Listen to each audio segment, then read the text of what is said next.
What's up, guys? I'm Chris, and today you're watching a magic review on Curse of the Gypsy by Douglas Byrd.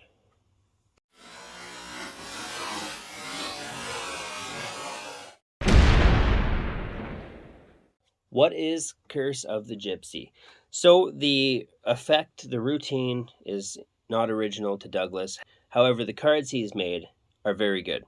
So I'm going to show you a performance here. It's not my performance. Now, I will say that this is very, very easy to perform. I know the routine. I've got the moves down, but I don't quite have the pattern down to where it's as good as the one that I'm going to show you, which is by Paul R. Wilson. So if you don't know this routine, I would highly suggest checking out Paul's work on this. I think it is in his DVD Knock 'em Dead. I think that's where it's from. So very, very good routine. What Doug has done is he has redesigned some tarot size cards with a nice back design. And I'll show you the faces here in a minute. But first, the performance.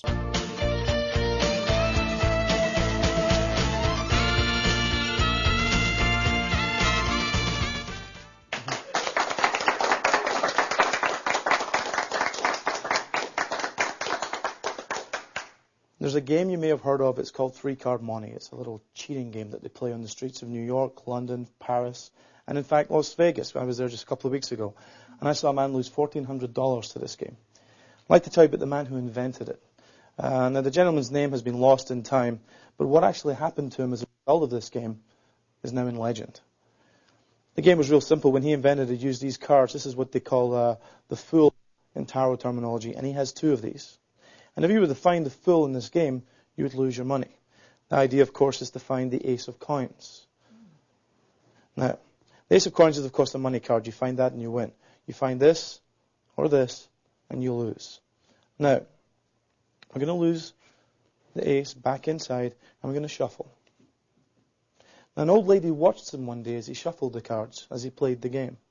And she decided the top card was obviously the Ace, and she lost her money. So she took a little more money from her pocket and she placed it on the second card down, and she lost again. Realizing, of course, that the last card must be the Ace, everything she owned was placed, and she lost it all. Realizing she'd been cheated, she placed a curse on him, for she was a gypsy, and the curse was devastatingly effective. Had anybody picked the top card, they would find the Ace of Coins. If you were to pick the second card down, then you too would find the Ace of Coins. And if anybody were to find the very last card, even they would find the Ace of Coins. And that's how it worked for the rest of his life until he owned nothing but these three cards and the shirt on his back. So he managed to trace the gypsy, he managed to discover what she'd done to him, and he begged her for his life back. So she agreed to a gamble, a very simple gamble, this time for his very life. She showed two cards, 1, 2. She said, if you can guess what this card is, I'll return your life to you.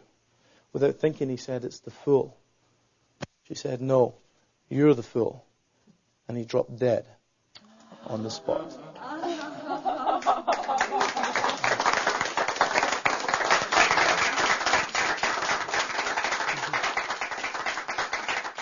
All right, so that was the performance. That's what this routine looks like. I think well, not in my opinion, but just in my taste, the way that I enjoy this routine is that version. I really do like that version. There are different versions of this. You have it's basically like the Color Monte, for example. But I really like that Curse of the Gypsy routine. So what Doug's done is he's made up tarot cards. Now, these aren't marked or anything.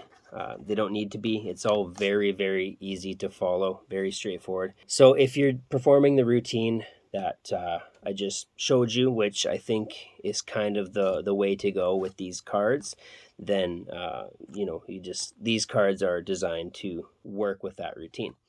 So the quality is really good. I don't know exactly who printed these or stock or anything like that, but looks like an air cushion finish. It looks like a linen type stock. Basically, you have your professional playing card quality in a tarot size card.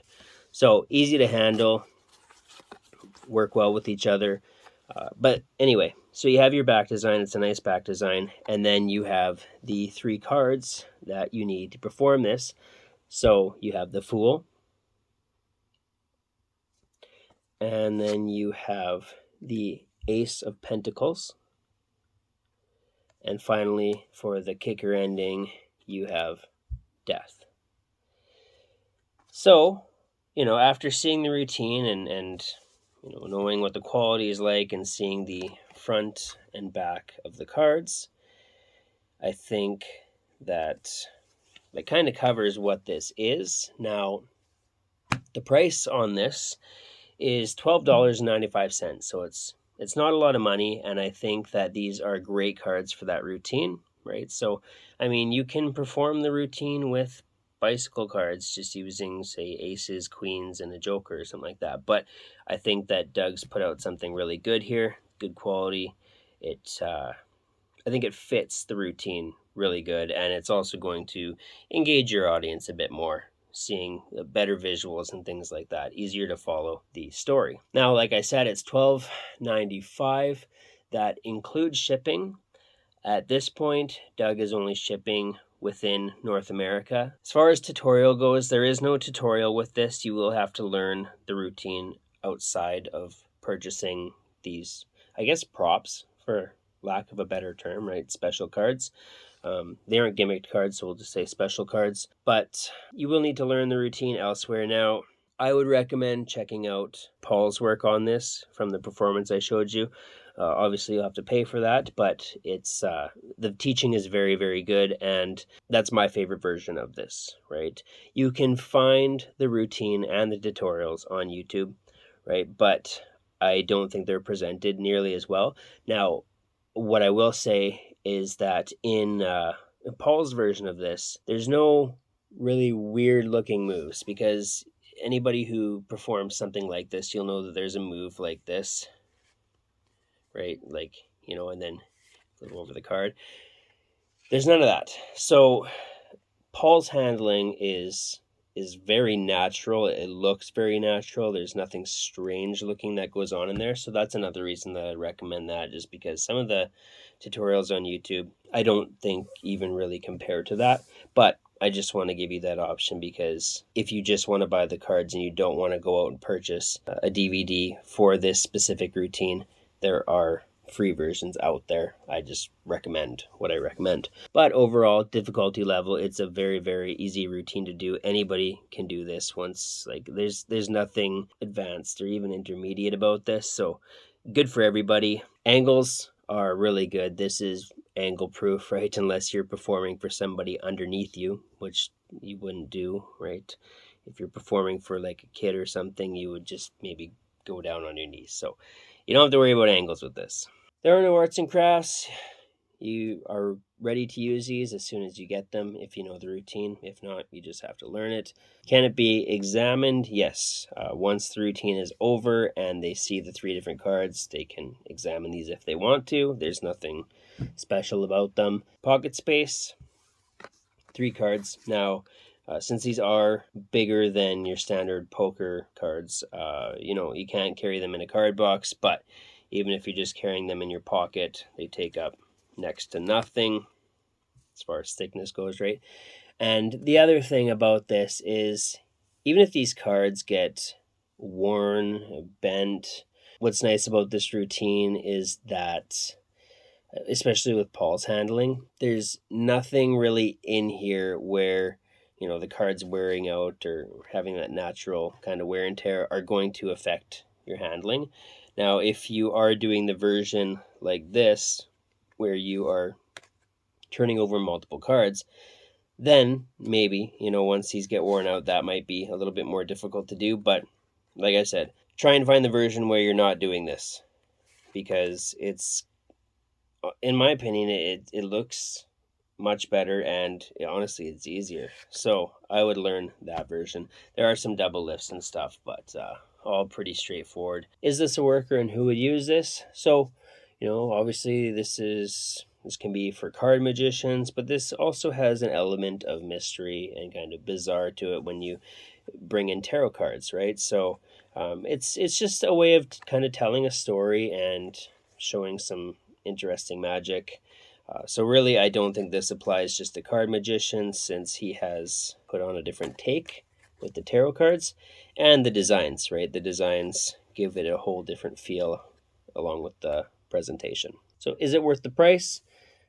$13 total. I'd say that's good. Like, I think that this is something that a lot of people would use because it's different, right? It's not a pick a card trick. It's storytelling, but it's not overly long story. And throughout, you're engaging your audience because they're able to kind of guess where the ace is between the two fools, and they don't get it. But that's a different presentation. Whereas this, you're telling a story about the Gypsy and things like that. But I think it does draw your audience in with the story and especially with the visuals. So with that, I will leave a link in the description below directly to Doug's site.